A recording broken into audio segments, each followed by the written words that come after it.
Babu Owino. Babu Owino, wewe ni rafiki yangu sana, you are my good friend, lakini kuna kitu moja unakosea. Babu Owino. Tumia mtandao kwa vizuri, usije unatusi Geoffrey Mosiria, usije unaongea mbaya kuhusu environment.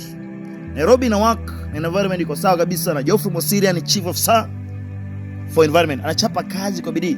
Kwa hivyo wacha kuingilia Geoffrey Mosiria, shughulika na mambo yako. Wewe ni mbunge, shughulika watu wako Embakasi East, wachana na Geoffrey Mosiria. Geoffrey Mosiria amepanga kazi yake. Mwanzo kulikuwa na takataka mingi Nairobi ilikuwa chafu kabisa. Hivi leo Geoffrey Mosiria amejaribu.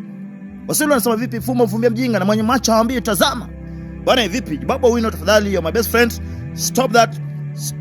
Stop kabisa. Yani wachana na hiyo mambo ambayo unafanya kabisa. Unaingilia Geoffrey Mosiria kama nani? Wewe ni mbunge. Hakuna mtu ameingilia mambo yako.